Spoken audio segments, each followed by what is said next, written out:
Hello friends, आपके जो भी डाउट्स है वो कमेंट्स में लिखिए। आपके सारे डाउट्स 7 आवर्स के अंदर सॉल्व कर दिए जाएंगे। अगर आप इस वीडियो की नोट्स चाहते हो तो टेलीग्राम की लिंक नीचे डिस्क्रिप्शन से मिल जाएगी। नेक्स्ट क्वेश्चन में, a ball is drop from a height of 90 metre on a floor.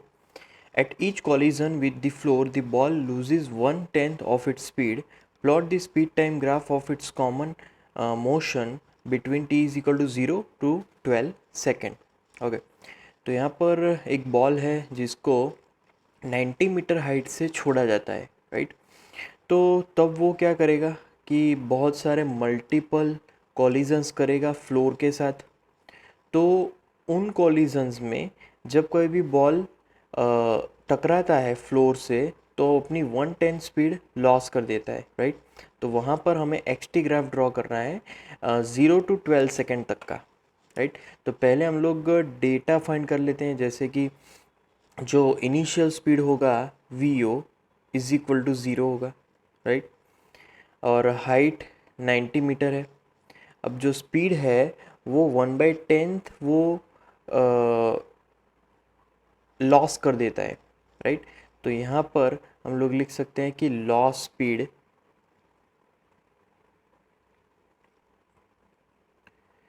That is equal to 1/10, right, into यहाँ पर जो after collision speed, right, after collision speed जो भी उसके पास होगी वो स्पीड। अब यहाँ पर जब वो फ्लोर के साथ टकराता है तब उसके उस टाइम पे उसकी जो स्पीड होती है वो v1 होती है, राइट। जब वो ज़मीन पे टकराता है तो v1 square minus V O square is equal to 2 × g × h, right. ये फॉर्मूला होगी। अब यहाँ पर वी ओ स्क्वायर जो इनिशियल है वो तो ज़ीरो है क्योंकि हमने रेस्ट पोजीशन में से उसको छोड़ा था, तो v1 स्क्वायर माइनस ज़ीरो तो वो एज इट इज़ रहेगा, इनटू यहाँ पर 2 × 9.8 इंटू हाइट है 90। तो v1 स्क्वायर है उसको v1 फाइंड करें तो square root both the sides, तो v1 तब हमें मिलेगा is equal to 42 metre second inverse, right. तो इतना v1 हमें मिलने वाला है जब बॉल जो फ्लोर है उसके साथ टकराता है, तब जो स्पीड हमें मिलेगी उसकी यहाँ पर ये वैल्यू है। उसके बाद जो टाइम लग रहा है, राइट, वापस जो ऊपर से हम लोग जब छोड़ते हैं उसको और नीचे आने के लिए जो टाइम लगा रहा है वो फाइंड करेंगे। तो उसके लिए second equation of motion D is equal to V O T plus half G T square, right. ये इक्वेशन होगी। अब इसमें से हम लोग टी को सब्जेक्ट बनाएंगे, उससे पहले ये फर्स्ट टर्म तो कैंसिल हो जाएगी क्योंकि रेस्ट पोजीशन से हम लोग उसको छोड़ रहे हैं। तो यहाँ पर आ जाएगा डी की जगह पर एच, क्योंकि एच हाइट है तो H is equal to half G T square, right. अब यहाँ पर जो टी है टाइम है उसको हम लोग सब्जेक्ट बनाएंगे क्योंकि वही फाइंड कर रहे हैं। तो टी को मैं t1 स्क्वायर लिख लेता हूँ। t1 square is equal to 2h/g। और फिर हम लोग वैल्यूज़ रखेंगे h की जगह पर 90 एंड g की जगह पर 9.8। और फिर t1 फाइंड करने के लिए square root both the sides, तो आफ्टर ऑल t1 हमें मिलेगा 4.28 सेकेंड। तो ऊपर से नीचे आने तक इतना टाइम लगेगा 4.28 सेकेंड, राइट। अब जब वो बॉल है वो फ्लोर के साथ कोलाइड होके फिर वापस ऊपर जाएगा, राइट। तो वापस ऊपर जाने के बाद उसकी जो स्पीड है वो फाइंड आउट करेंगे। तो v2 इज इक्वल टू, हमें पता है कि जो 10 है, राइट, 1/10 वो लॉस हो जाती है। तो इसीलिए जो पहले स्पीड थी v1 माइनस, अब यहाँ पर लॉस ऑफ v1, राइट।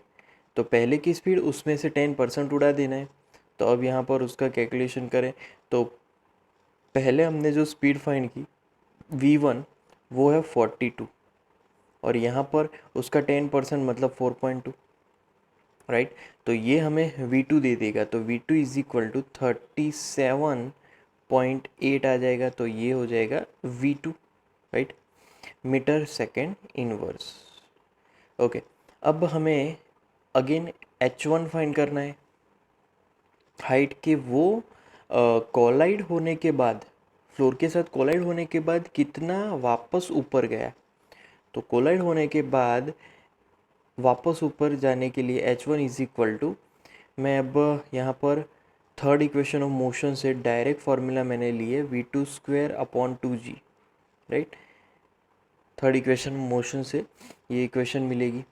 और आफ्टर कैलकुलेशन जो V2 है वो हमने रखा, V2 क्या है 37.8 और G एज इट इज़, तो आफ्टर कैलकुलेशन वहाँ पर 72.9 मीटर आंसर मिल रहा है, राइट। तो ये फिर से मिलने वाला हाइट है, जो कोलाइड होने के बाद जो हाइट उसके पास मिलेगी वो, राइट। अब जो बॉल है वो फिर से टकराएगा, दूसरी बार टकराएगा, तो दूसरी बार टकराएगा तब की स्पीड में फाइंड करूँगा।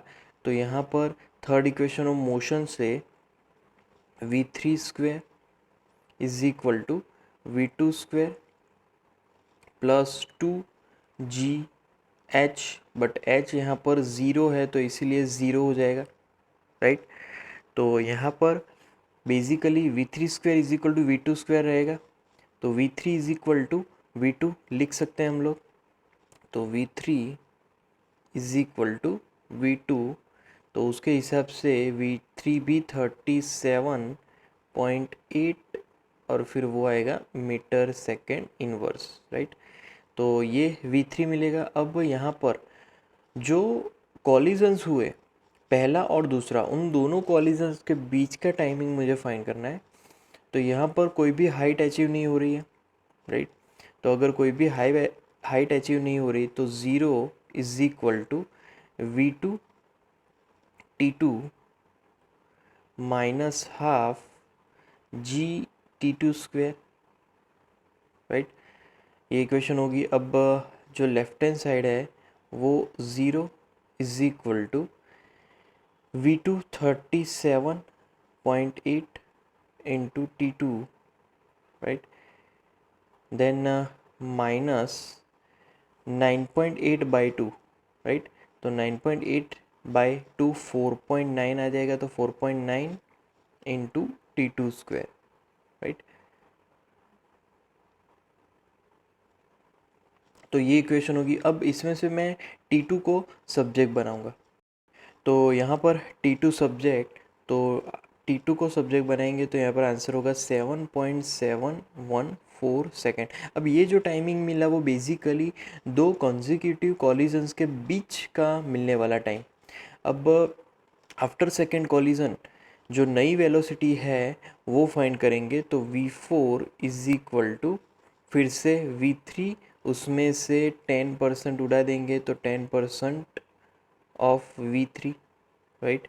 तो V3 कितना मिला था हमें, तो V3 की वैल्यू थी वो थी 37.8 माइनस यहाँ पर आ जाएगा 3.78, इसका सब्ट्रैक्शन यहाँ पर होगा is equal to 34.02 metre second inverse. तो ये हमें मिला V4, राइट।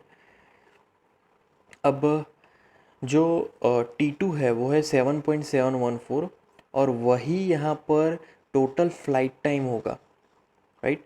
तो टोटल फ्लाइट टाइम वो हमारा T2 है, T2 is equal to 2T dash. अब T डैश क्या है, तो T डैश मान लीजिए कि ऊपर जाने वाला टाइम और नीचे आने वाला भी टाइम दोनों ही सेम होंगे, इसीलिए टोटल टाइम T2 है। तो मैं T डैश यहाँ पर इजीली फाइंड कर सकूँगा। तो T डैश को सब्जेक्ट बनाएंगे तो T dash is equal to T2 by 2, right. अब वैल्यूज़ रखेंगे तो T2 कितना मिला था हमें, तो T2 मिला था T dash is equal to वो मिला था 7.714 बाई 2, राइट। तो यहाँ पर उसका हाफ होगा T dash is equal to 3.86 second, right. तो अब यहाँ पर T डैश मिल गया। अब मैं टोटल टाइम T1 और T2 दोनों फाइंड करूँगा। तो T1 plus T2 is equal to 4.28 T1 था प्लस T2 मिला हमें 7.714, राइट। अब ये summation is equal to 11.994 second, मतलब कि यहाँ पर हम लोग राउंडिंग ऑफ करके उसको 12 सेकेंड बोल सकते हैं। अब यहाँ पर हमें एक छोटा सा ग्राफ ड्रॉ करना है। तो यहाँ पर हमें मिला वेलोसिटी टाइम ग्राफ। तो ग्राफ में हम लोग देख सकते हैं कि पहले जो बॉल है वो नीचे की तरफ जा रहा है, बट उसकी जो स्पीड है वो 42 तक पहुँची है यहाँ पर, राइट। तो 42 तक वो मैक्सिमम होती है। फिर जैसे ही वो टकराता है, क्योंकि यहाँ पर जैसे ही टकराता है वैसे ही उसकी वेलोसिटी लॉस हो रही है, तो वेलोसिटी 10% लॉस मतलब 37.8 हो गई। तो डायरेक्ट ये लॉस हो गया 37.8 पे। और फिर वो वापस डिक्रीज़ हो रहा है क्योंकि ऊपर की तरफ भी जा रहा है, राइट। तो वो ऊपर की तरफ जाने के बाद एक टाइम पे मैक्सिमम हाइट पे उसकी वेलोसिटी ज़ीरो हो जाएगी। फिर उसके बाद वो वापस कोलाइड होके वापस यहाँ पर कितनी वेलोसिटी गेन करेगा, वो होगी 37.8। वापस टकराएगा, वापस 10% लॉस, तो 34.02 उसकी इतनी वेलोसिटी होगी। वापस वो वहाँ से वेलोसिटी उसकी कम होगी क्योंकि ऊपर की तरफ जाएगा, तो वेलोसिटी कम होकर ज़ीरो हो जाएगी। तो 12 सेकेंड पे उसकी वापस वेलोसिटी यहाँ पर ज़ीरो हुई। नेक्स्ट क्वेश्चन में explain clearly with examples the distinction between magnitude of displacement over an interval of time and the total length of path covered by a particle over the same interval, right. तो पहले यहाँ पर जो question है वो समझ लेते हैं। यहाँ पर एग्जाम्पल के साथ यहाँ पर हमें डिफरेंसेस को क्लियर करवाना है। तो कोई एक पर्टिकुलर टाइम पे डिस्प्लेसमेंट का मैग्नीट्यूड, राइट, और जो पार्टिकल है उसके द्वारा उतने ही टाइम में कवर किया गया हुआ टोटल पाथ लेंथ, राइट। तो यहाँ पर एक मान लीजिए कि एक पार्टिकल है, वो मोशन में है, राइट। तो जब उसके डिस्प्लेसमेंट की अगर बात होगी तो उसका जो डिस्प्लेसमेंट है वो फाइनल पोजीशन और इनिशियल पोजीशन पे ही डिपेंडेंट है, राइट। तो उन दोनों का जो फाइनल पोजीशन और इनिशियल पोजीशन है, उन दोनों का जो शॉर्टेस्ट लेंथ है वो उसका डिस्प्लेसमेंट होगा। बट अगर हम लोग बात करें पाथ लेंथ की, तो पाथ लेंथ मतलब कि total distance covered by the object. तो पाथ लेंथ में तो टोटल डिस्टेंस आता है, बट डिस्प्लेसमेंट में सिर्फ फाइनल पोजीशन और इनिशियल पोजीशन के बीच जो स्ट्रेट लाइन बनेगी वही आएगा, राइट। अब चलते हैं सेकंड क्वेश्चन पे। ओके, नेक्स्ट सब क्वेश्चन में magnitude of average velocity over an interval of time and the average speed over the same interval. Average speed of a particle over an interval of time is defined as the total path length divided by the time interval. Show in both A and B that the second quantity is either greater or equal to the first. When is the equality sign true? For simplicity consider one dimensional motion only. Okay, तो यहाँ पर कोई एक timing के लिए जो average velocity है उसका मैग्नीट्यूड और उतने ही टाइम में एवरेज स्पीड, राइट, ए और बी दोनों के लिए यहाँ पर रिप्रेजेंट करना है कि जो सेकेंड क्वांटिटी है वो फर्स्ट क्वांटिटी से बड़ी है क्या, या फिर उसके जितनी ही है। यहाँ पर जो अगर इक्वल है तो इक्वालिटी साइन क्या ट्रू है, कब वो सच होगी इक्वालिटी साइन, राइट। तो यहाँ पर मैं एक एग्जांपल लूँगा। तो फर्स्ट एग्जांपल में ए बी और यहाँ पर मिड पॉइंट पे सी है। सेकेंड एग्जांपल में भी तीनों ही पॉइंट है ए बी और मिड पॉइंट पे सी है, राइट। अब मान लीजिए कि कोई एक पार्टिकल है, वो टी टाइम पे ए टू बी यहाँ पर मोशन कर रहा है, राइट। तो ए टू बी अगर मोशन हो रहा है तो वहाँ पर डिस्प्लेसमेंट, जो अगर डिस्प्लेसमेंट की बात की जाए तो वहाँ पर displacement d is equal to A B. और अगर पाथ लेंथ की बात की जाए तो पाथ लेंथ हमारा p होगा, p is equal to P A B होगा, क्योंकि A B A to B ही जा रहे हैं हम लोग, राइट। तो ए टू बी अगर जाएंगे तो वहाँ पर दोनों ही सेम होंगे, मतलब कि displacement is equal to path length, right. अब मान लीजिए कि अगर कोई ऑब्जेक्ट है वो ए टू बी पर गया और बी पर से सी पर टी टाइम में जा रहा है, तो उस दौरान ए टू बी गया, फिर बी टू सी भी जा रहा है, तो उस दौरान यहाँ पर डिस्प्लेसमेंट की अगर बात की जाए तो डिस्प्लेसमेंट इज इक्वल टू कितना होगा, A B minus B C होगा, क्योंकि हमें तो सिर्फ ए सी चाहिए, तो A B minus B C. और वहाँ पर जो पाथ लेंथ होगी p इज इक्वल टू वो होगी टोटल, मतलब कि A B plus B C, right. तो यहाँ पर पाथ लेंथ बढ़ चुकी है, तो यहाँ पर हम लोग लिख सकते हैं कि displacement is less then path length, path length ज़्यादा बड़ी थी डिस्प्लेसमेंट से, राइट। तो यहाँ पर एवरेज वेलोसिटी की अगर फॉर्मूला लिखी जाए तो एवरेज वेलोसिटी मतलब कि A C by T is less than average speed, right, A B plus B C by T, right. तो इसी के कारण हम लोग यहाँ पर लिखते हैं कि भाई average velocity is less than average speed, right. तो ये चीज़ यहाँ पर होने वाली है कि कभी कभी डिस्प्लेसमेंट और पाथ लेंथ सेम होंगे, बट वो सिर्फ एक डायरेक्शन में जब मोशन होती है तभी। बट मान लीजिए कि एक ही डायरेक्शन में अगर ऑब्जेक्ट वापस आया उसी पाथ पे, तो वहाँ पर जो स्पीड है वो बढ़ जाएगी और वेलोसिटी यहाँ पर कम मिलेगी।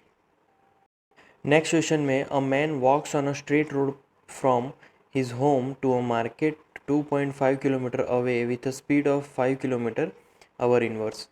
Finding the market closed, he instantly turns and walks back home with a speed of 7.5 km hour inverse. What is the magnitude of average velocity and average speed of a man over the interval of time 0 to 30 minute?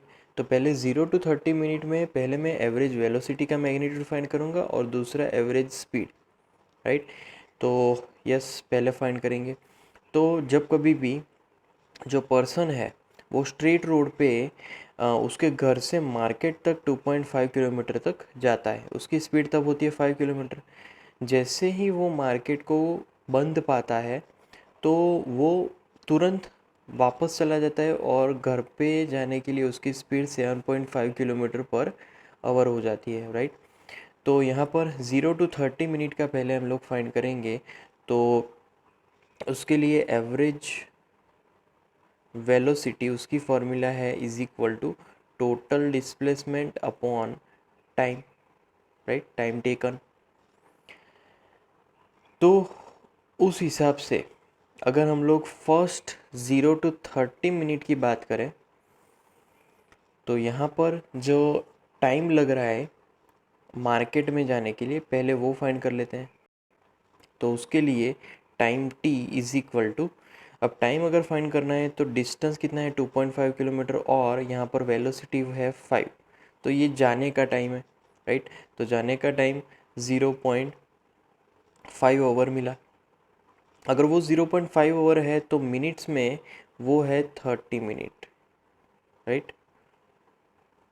अब हम लोग find करेंगे average velocity. तो average velocity v is equal to displacement upon time.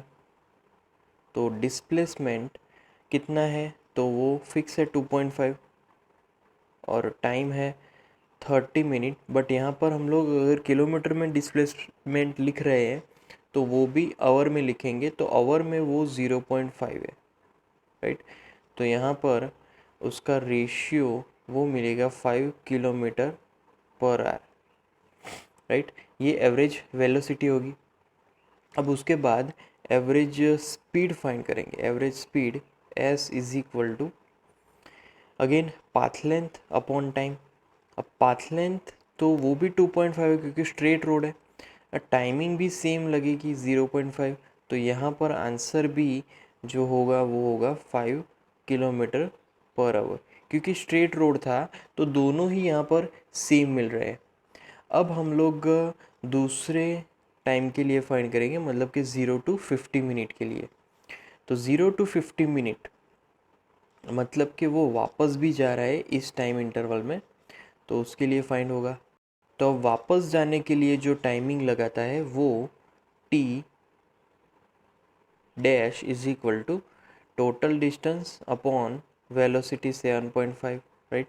अब उसकी value यहाँ पर is equal to 1/3 our.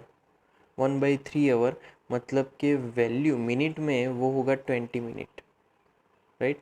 तो जर्नी यहाँ पर कंप्लीट हो जाती है, ऐसा हम लोग बोल सकते हैं, क्योंकि 30 मिनट में वो पहुँचा, राइट, और 20 मिनट में वो वापस घर भी पहुँच गया। तो टोटल इतने 50 मिनट्स में उसकी जर्नी कंप्लीट हो जाती है, राइट। तो यहाँ पर घर से स्टोर और स्टोर से वापस घर जाने में जो डिस्प्लेसमेंट लगेगा वो फाइंड करते हैं। तो वो डिस्प्लेसमेंट 2.5 माइनस 2.5, क्योंकि जहाँ से शुरुआत की थी वहाँ पर ही आके अटक गए, तो वो ज़ीरो हो जाएगा डिस्प्लेसमेंट। तो उसके अकॉर्डिंग जो एवरेज वेलोसिटी है, एवरेज वेलोसिटी की फॉर्मूला, राइट, वो भी ज़ीरो हो जाएगी, क्योंकि एवरेज वेलोसिटी की फॉर्मूला है displacement upon time taken.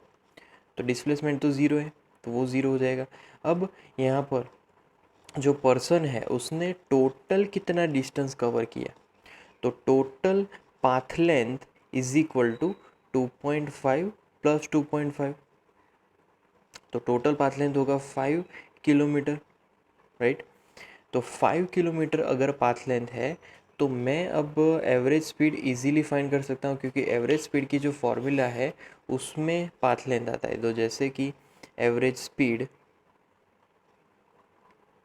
Is equal to path length upon time taken. Path length कितना है 5 अपॉन टाइम कितना है, तो वो है 5/6। 5/6 कैसे आया, तो 50 मिनट्स को हम लोग अगर आवर में कन्वर्ट करेंगे तो 50/60, 0 0 कैंसिल, राइट।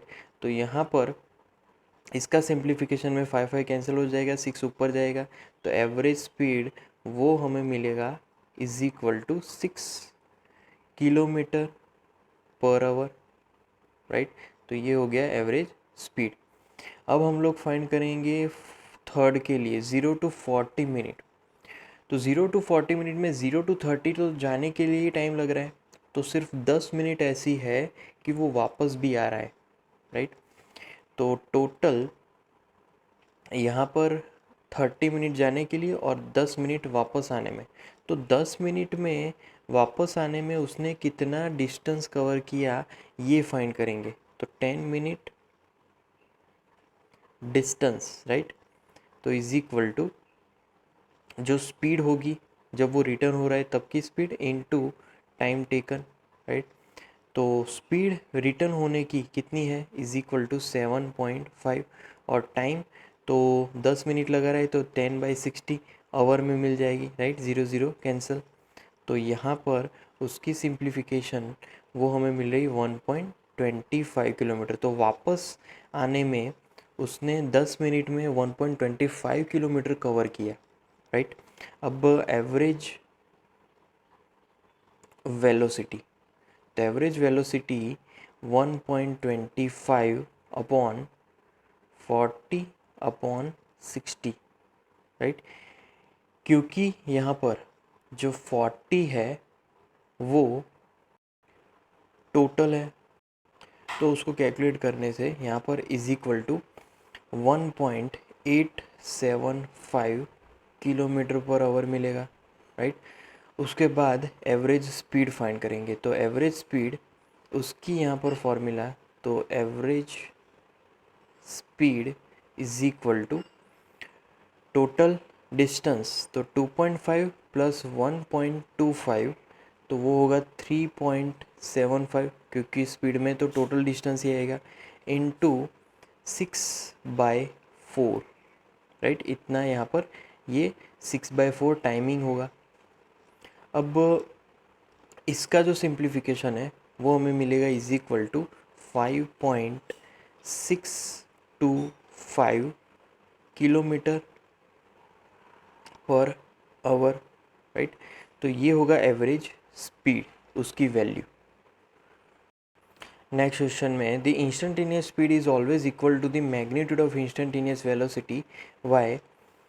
तो यहाँ पर क्वेश्चन है कि जो इंस्टेंटेनियस स्पीड है और इंस्टेंटेनियस वेलोसिटी, उनके लिए ये डिफरेंस है कि नहीं, राइट, इक्वल होते हैं या फिर नहीं, और क्यों ऐसा होता है ये हमें समझाना है।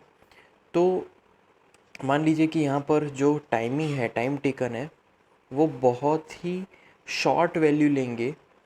तो अगर शॉर्ट वैल्यू लेंगे तो कोई पर्टिकुलर टाइम पे जो डिस्प्लेसमेंट होगा वो पाथ लाइन जितना ही होगा, राइट। तो शॉर्ट टाइम पीरियड में डिस्प्लेसमेंट और पाथ लाइन दोनों ही लगभग सेम होंगे। तो इसीलिए यहाँ पर इंस्टेंटेनियस वेलोसिटी और इंस्टेंटेनियस स्पीड दोनों ही सेम होंगे, उनके बीच कोई भी डिफरेंस नहीं रहेगा। नेक्स्ट क्वेश्चन में look at the graphs A to D carefully and state with reasons which of this can not possibly represent one dimensional motion of a particle.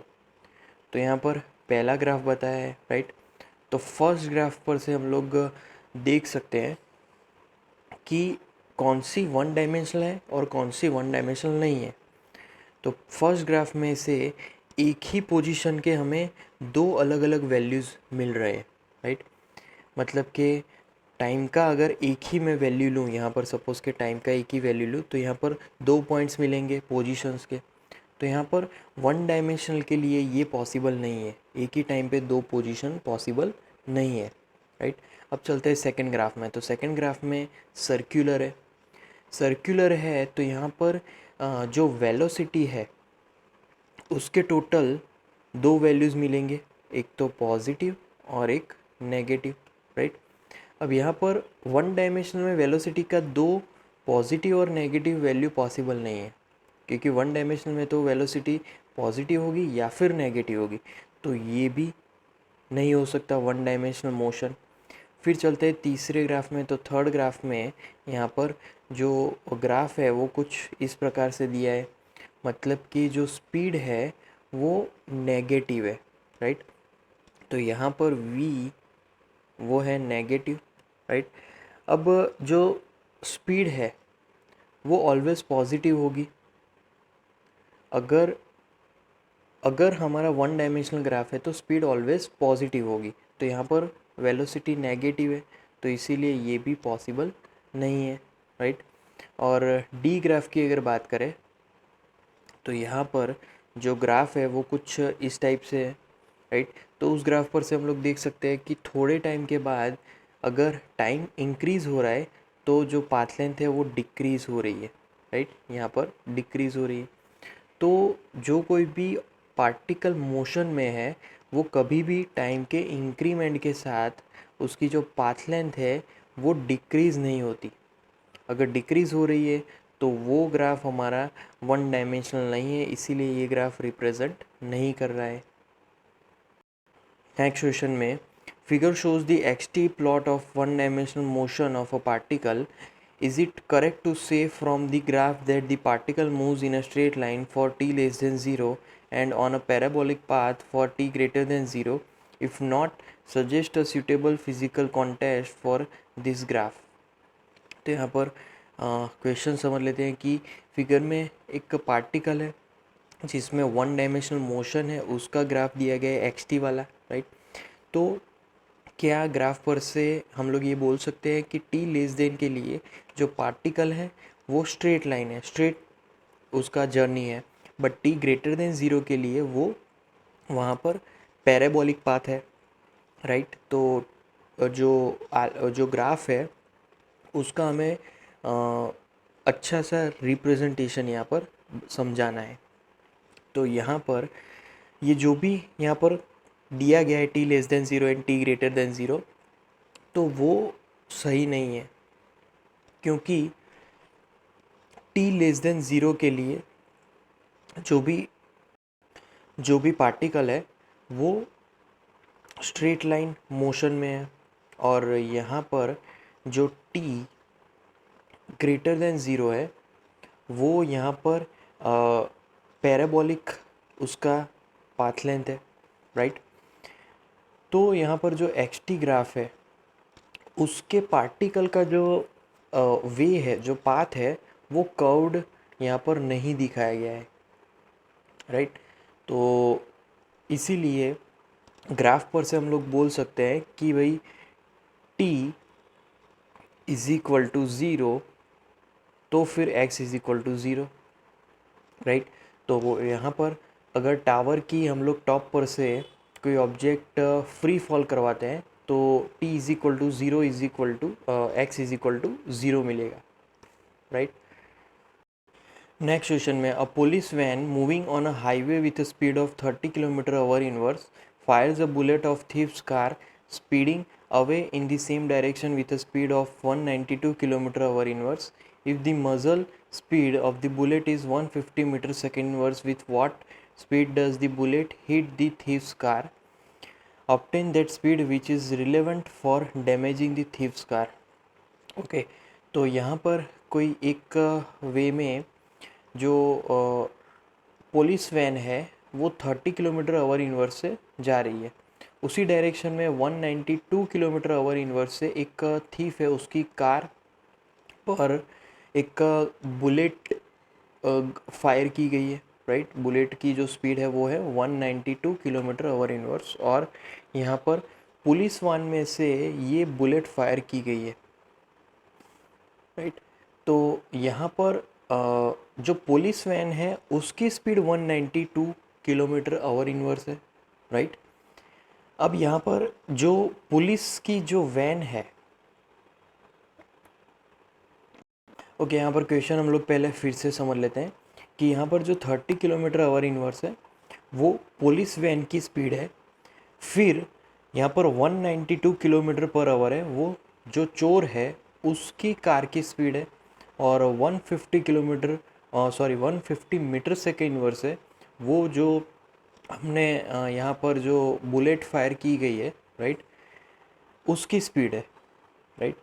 तो जो जो बुलेट है वो चोर की कार पे कौन सी स्पीड से टकराएगी वो यहाँ पर हमें समझाना है।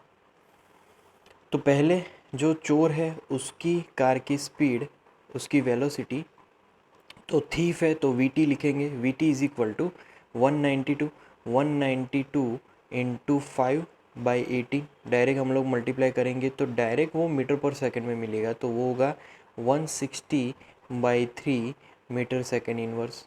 तो ये जो थीफ है उसके कार की स्पीड, राइट। अब पुलिस की बात करेंगे, पुलिस के कार की स्पीड, तो V P is equal to वो है 30 इंटू 5/18, तो इज इक्वल टू यहाँ पर मिलेगा 25/3 मीटर सेकेंड इनवर्स, राइट।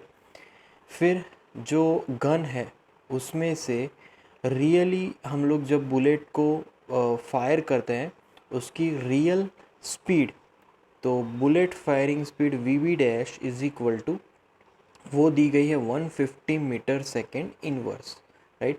और अब मैं जो बुलेट है उसकी स्पीड की बात करूँगा, तो bullet speed V B is equal to V P, क्योंकि जो पुलिस है वो भी, उसकी जो पुलिस वैन है वो भी कुछ स्पीड से आगे बढ़ रही है, तो वहाँ पर टोटल स्पीड ऐड हो जाएगी, तो V P plus V B dash, तो बुलेट की स्पीड तो थी ही, उसमें जो पुलिस वैन है वो वैन जिस स्पीड से जा रही है वो भी ऐड हो जाएगी क्योंकि उसी डायरेक्शन में गन फायरिंग हो रही है, राइट।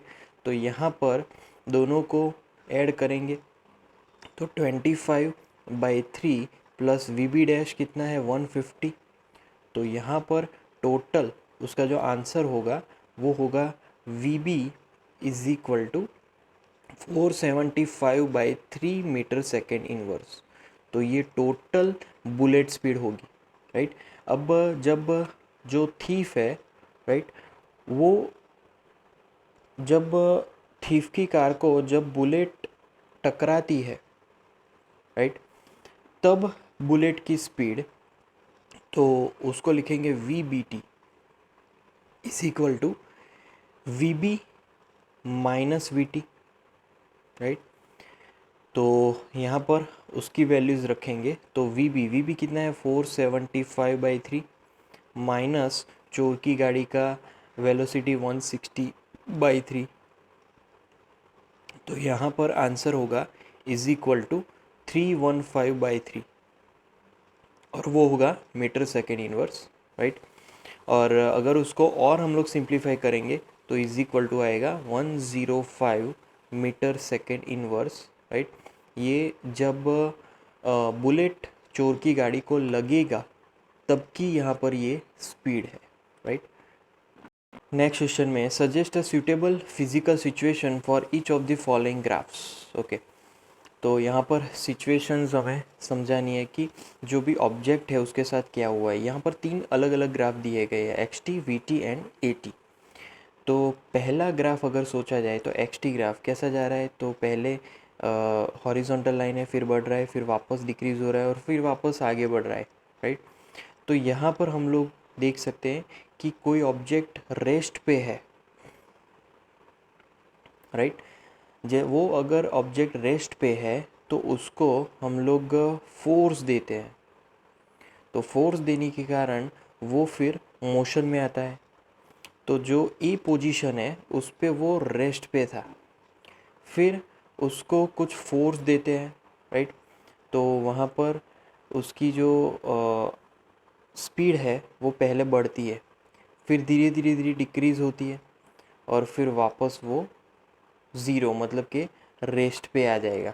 तो थोड़ी देर बाद वो रेस्ट पे आ जाता है। अब यहाँ पर एक चीज़ आप लोग नोट कर सकते हैं कि यहाँ पर जो ये पॉइंट है उसको मैं अगर सी ले लूँ, फिर बी के आगे ई और फिर एफ ले लूँ, राइट। तो जो सी है, सी ई का जो स्लोप है, राइट, वो स्लोप ए सी के स्लोप से कम है। तो C E slope is less than A C slope, right. तो यहाँ पर इसी वजह से जो इनिशियल स्पीड थी वो initial speed, right, initial speed से फाइनल स्पीड ज़्यादा है, राइट। अब आगे जाके वो बॉल वापस रेस्ट पे आ जाएगा, ओके। अब चलते हैं सेकंड ग्राफ में। सेकंड ग्राफ में वीटी ग्राफ दिया गया है। तो यहाँ पर हम लोग देख सकते हैं कि इस ग्राफ में रिपीटेड मोशन दिया है। रिपीटेड मोशन मतलब कि अगर एक ऑब्जेक्ट को हम लोग फ्री फॉल करवाते हैं, राइट, तो फ्री फॉल में वो ऑब्जेक्ट नीचे टकराता है, फिर वापस ऊपर उठता है, फिर वापस नीचे जाता है, नीचे टकरा के वापस ऊपर आता है, फिर वापस नीचे जाता है।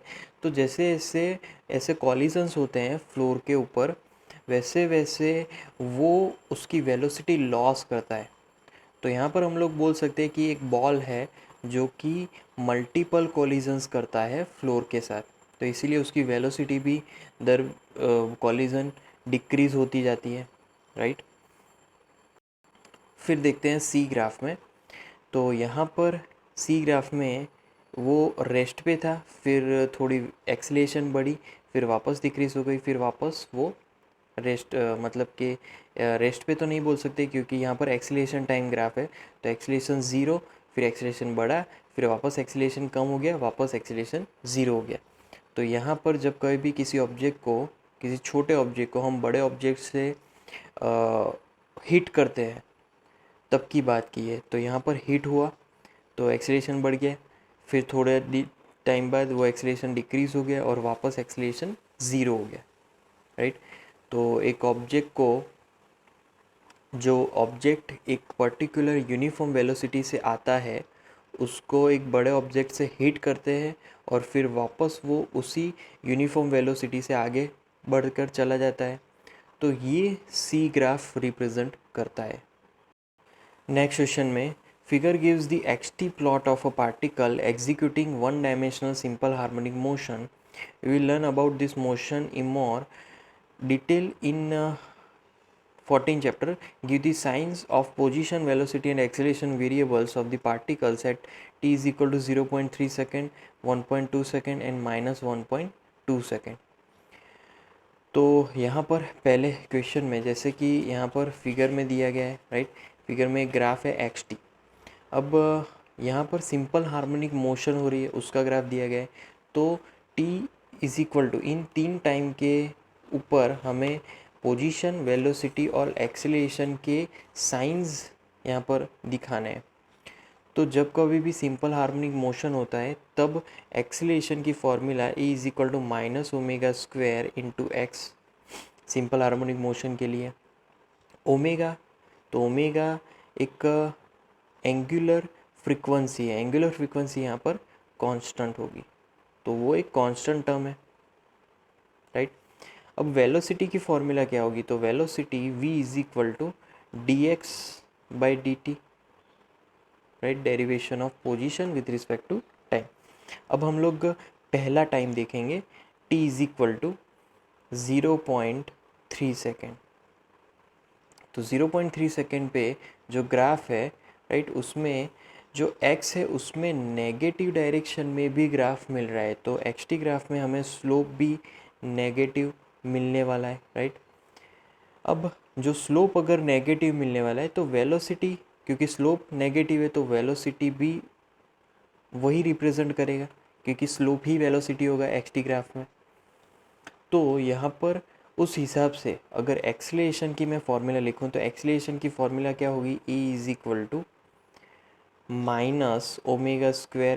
अब x मतलब कि डिस्टेंस अगर नेगेटिव है तो हमें एक्सीलरेशन वहाँ पर पॉजिटिव मिलेगा, मतलब कि a ग्रेटर देन 0 मिलेगा.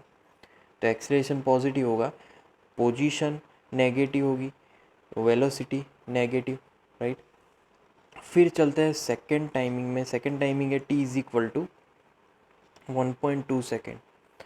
उस टाइम पे जो पोजीशन है, राइट, x जो कि है वो है पॉजिटिव, स्लोप जो है वो भी है पॉजिटिव, राइट. तो यहाँ पर जो एक्सीलरेशन होगा फॉर्मूला के हिसाब से, तो acceleration e is equal to -ω² into X. तो वहाँ पर इक्वेशन में ही नेगेटिव आ रहा है तो एक्सीलरेशन वहाँ पर हमें नेगेटिव मिलेगा. अब थर्ड पॉइंट पे चलते हैं. तो थर्ड पॉइंट पे t is equal to -1.2 second, right. तो उस टाइम पे जो पोजीशन है, अगेन पोजीशन नेगेटिव, राइट. उसके बाद यहाँ पर जो स्लोप है उस ग्राफ का उस पॉइंट पे, वो स्लोप भी नेगेटिव. अगर दोनों ही नेगेटिव मिलेंगे तो उस हिसाब से, क्योंकि x और t दोनों ही नेगेटिव है, टाइम भी नेगेटिव है, तो उस हिसाब से वहाँ पर जो वेलोसिटी होगी, राइट, क्योंकि वेलोसिटी वहाँ पर पॉजिटिव हो जाएगी क्योंकि दोनों ही नेगेटिव है, तो वेलोसिटी पॉजिटिव, राइट. अब formula e acceleration is equal to, again same formula के हिसाब से इक्वेशन में नेगेटिव आएगा और हमारा जो x है, पोजीशन है, वो भी नेगेटिव है, तो यहाँ पर एक्सीलरेशन पॉजिटिव आएगा. तो इसका मतलब a is positive at that particular timing.